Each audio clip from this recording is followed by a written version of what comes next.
I've known since he was in my womb that he was destined for greatness. He has just shown and proved to be just like an amazing son. Uh, gang gang. She let the way I fuck her, let my chain hang. Me and my niggas locked in like a chain gang. Stay down, get rich, and I maintain. Gang gang. She let the way I fuck her, let my chain hang. Me and my niggas locked in like a chain gang. How did you feel when you first learned Dre was getting into music? Like when he first told me, like, he was really thinking about doing it and stuff like that. I really just told him, you gotta go for it, like.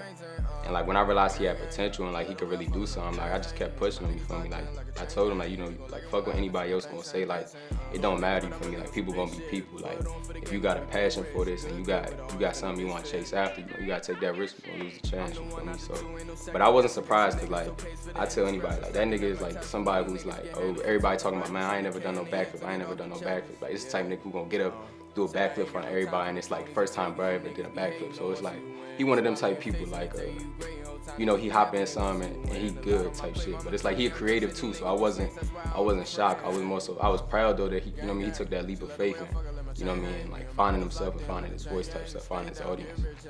So I think the first song I heard was Back Now, and I was like, oh, he rapping, like that's what everybody do, he rapping. But like I heard Visions, and that's when I was like, oh, like this boy really is, he ain't rapping, like he's writing, like he's really sharing how he feels, what he's thinking. Like I feel like the production behind it and everything, I really heard that and I was like, he's gonna go somewhere with this. Like it didn't sound like a little recorded in the studio song, like it sounded like Rock Nation, like yeah. Beyond the mic, Dre. Roll one, take one, part one. When did all this begin? I started singing when I was young. I used to sing in church and stuff like that, so I was always in church singing and things like that, but I never sung in public for real. That wasn't really my vibe. But, crazy story, my mom sent me to a military camp in Atlanta for a week, and out there it was like drill sergeants and marching in formation and all that, but, every day they had a singing competition, and it was kids from all over the country, like Cali and Chicago and all over the country. So my thought process was basically like, I'm never gonna see these people again, you know what I'm saying? So might as well do it. So I did it the first day and I won, and I did it the second day and I won. And they would bring somebody in to talk to us every day, somebody like famous. They brought in, I think, Jaleel Okafor the first day, and the second day was Nia. So I got to sing for Nia, and he called my mom right there on the spot and everything. Like I was talking to him and my mom, and we exchanged information. I got to talk to him for a couple of days after that, and he was like, you got it. We gonna get in the studio. Never heard from him again, of course. But that was like my confidence booster. Like maybe I can try music. So after that, I came home. I recorded my first song, and it's been up since then. My first song is called Visions. That's the first song I ever wrote and recorded and put out. It's basically, at the time, I had just lost my father, and I was going through a lot, so I found music as an outlet. So if you listen to the song, you hear the words, you can see a lot of that in that one. That was a very vulnerable song. When someone dies from like an illness or something, you can prepare for it more. But when it's like a sudden death, I mean, it's just like, and that's probably gonna be hard for me to talk about. But it just really impacted him like majorly. He just really went to a dark place. So I was really glad when he did turn to music to, kind of like,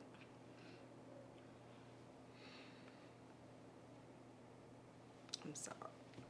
Yeah.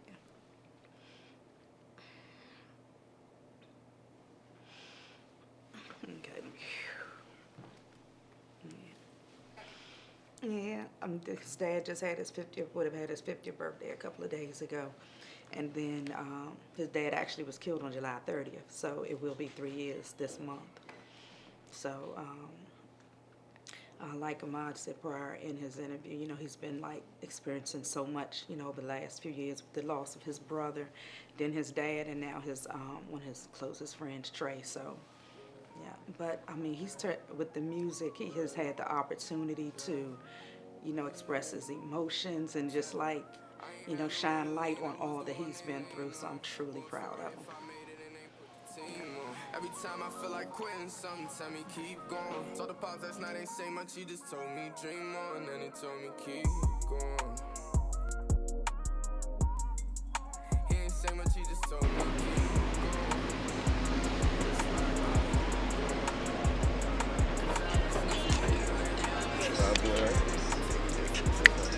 Yeah, you just asked me what we was doing, bro. I ain't know how to put it into words, bro. You want to explain?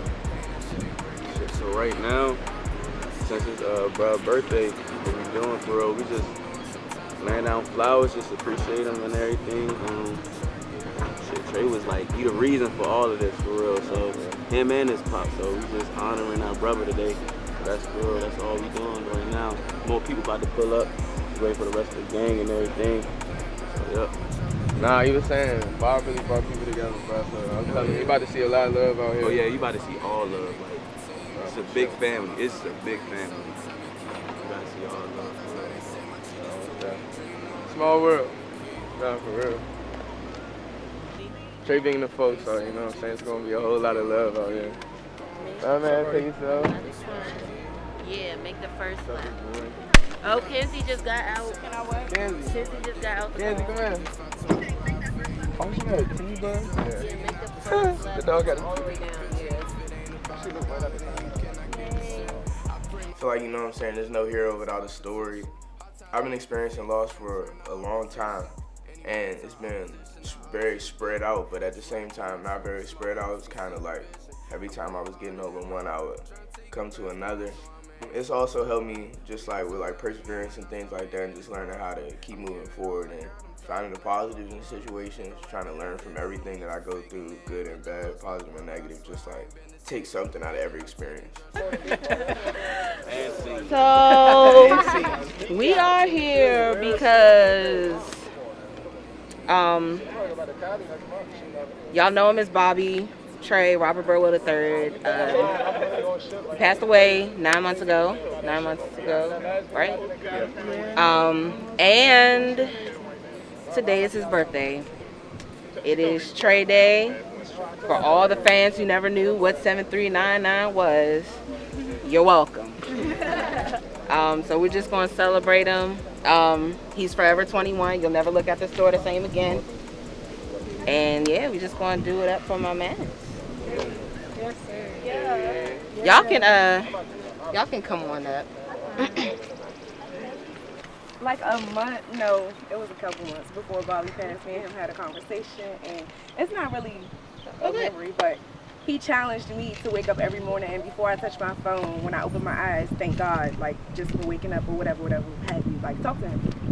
And I just want to put that upon y'all because that genuinely, like, Bobby really helped my relationship with God, and I feel like he would want y'all to be closer to God too. Yeah. That's all. That's real. All right, so I've known Trey his whole life. Really? It all started with the 3 o'clock, wake the fuck up, we're going to the hospital. And everything has been downhill from there. No, seriously, I've been saying this a lot. Trey was real live my firstborn because I'm 8 years older. So 8 years of being the only child, and then your parents come up and be like, yo, we about to have another baby. Round about the same time the Rugrats movie come out, when Dill is being born and Toby is like, take the baby back. Yeah, it was all that. It was all that. So I think I learned a lot about being selfless. Ooh, about to cry. Being selfless. Humbling yourself and being able to serve others.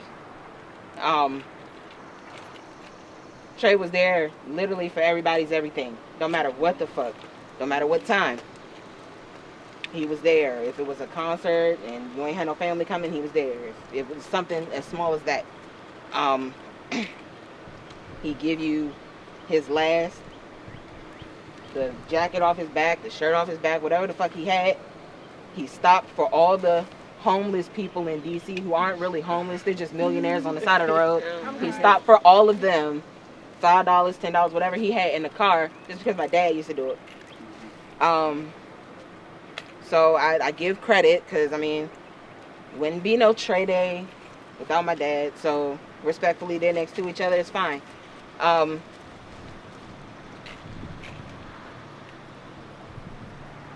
So if you have a brother, you have a sister, you have a cousin that you're really close to,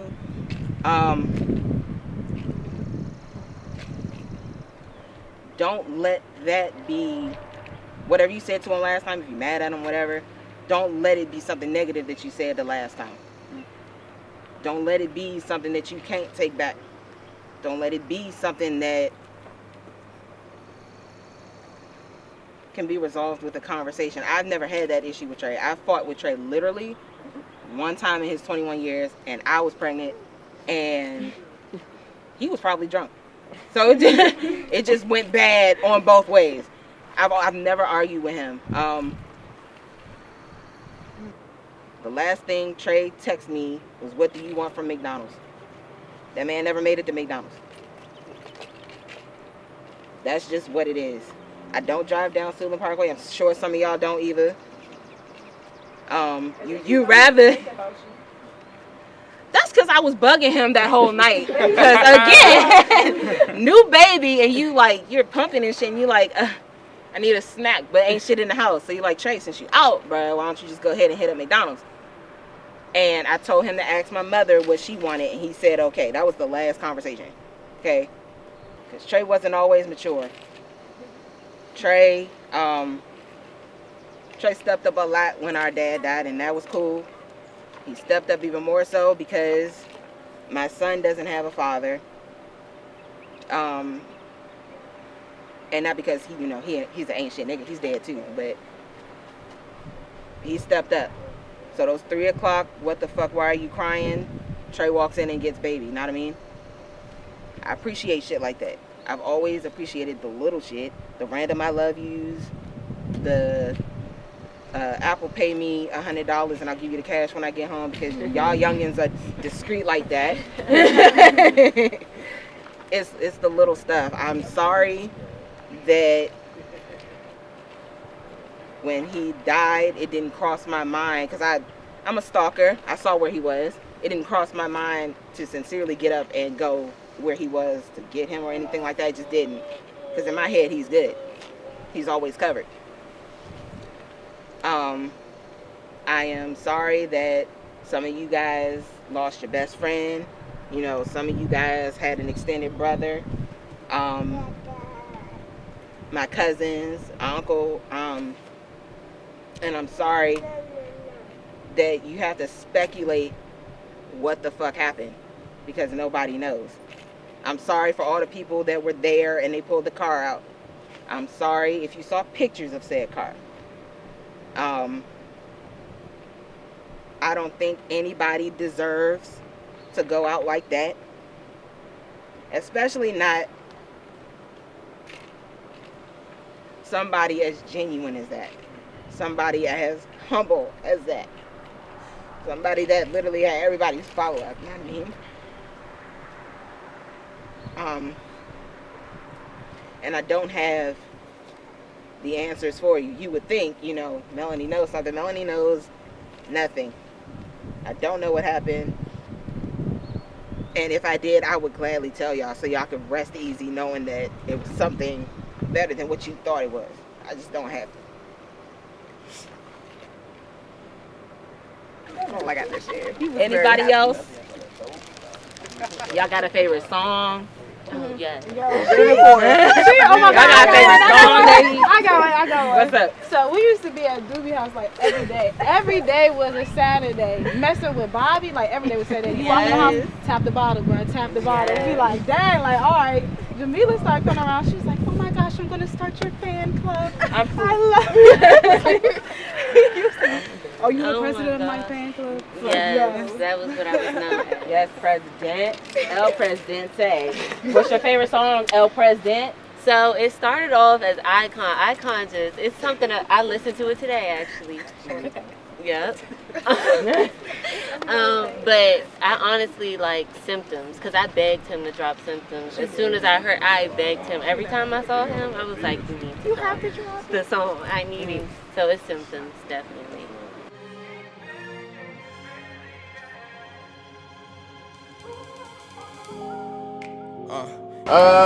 Going to Hyattsville for sound check at 4. Hopefully we're not late. About to pick up my man Cruddy. And then we going to Atlanta tomorrow, because we going to win this motherfucker tonight. You hear me? Trey there. Long live my brother, man. You hear me? Yeah.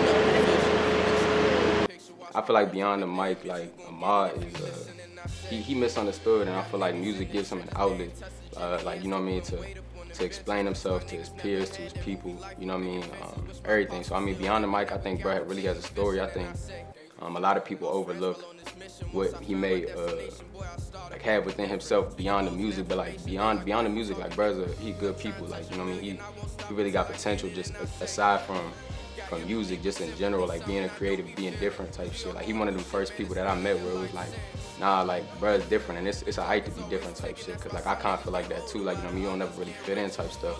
It's amazing, like honestly, like that boy really like he cares, and like to know that somebody really cares about you, no matter like the distance, for 500 miles away, still cares about what's going on in my little world. Like it's real amazing.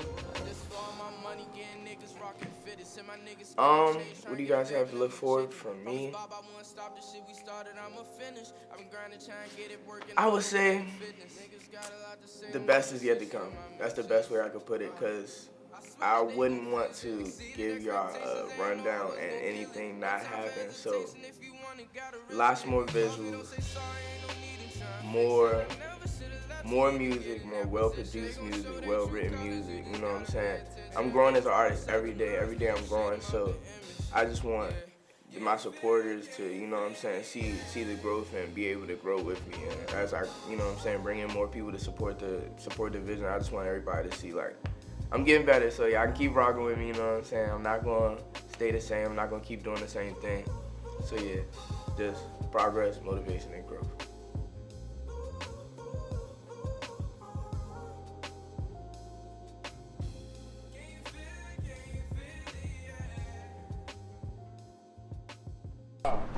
That shit was crazy. Oh, excuse me, I'm sorry. Oh, no, we straight. Oh, for real? Yeah. Ah. For shit show. For shit show. Real for shit show. My man Justo about to pull up and grab some more flicks and stuff. Cam and Justo, bro. I met Cam and Justo when I dropped like maybe my second song. They reached out to me and they linked me up with my first feature. His name's Zay Bando, a young dude from the area. He actually from New York originally though. He had a cool little flow, different vibe, but we was both like more melodic artists, and they had linked us up because they photographers and videographers, and they work with artists in the area. And it was just two young niggas that they wanted to see win, and I've been working with them ever since. You know what I'm saying? Whether it be photography, videography, if I was gonna do something before I thought anybody else was probably gonna be them. And they've been fucking with me heavy, just investing in me. We just been growing together. That shit's hard though. For sure. But humbly speaking, I really might be the best feature in the DMV. Like, you got a hit song, put me on the hook, maybe throw a verse on that jump. That shit is platinum, triple platinum. Like, I'm talking about Motown greatest hits, you know what I'm saying? These songs is generational, they gonna live on forever, bro. That's what I really want. You know what I'm saying? Seeing how short life is and everything, just with all the loss and everything, I just been seeing, like, I want my name to live on after all of this. Like, I want to be known for something. I want people to be able to read about me, you know what I'm saying? Because you can't take nothing to the grave, you know? You can't take nothing at all to the grave, so when you're gone, all you got is what you did, who you touched. So I'm trying to touch everybody, pause. Trying to touch everybody. You hear me? Pause on that one. But nah, I'm trying to touch the world. I got a story to tell, and I got a lot of talent and creativity, and I feel like my ceiling is limitless. And I just want to show the world, you know what I'm saying? I want to be able to show everybody just how much I really think I can do and will do. Yeah. But I know that I'm special, not the average type. It's alright to cry sometimes.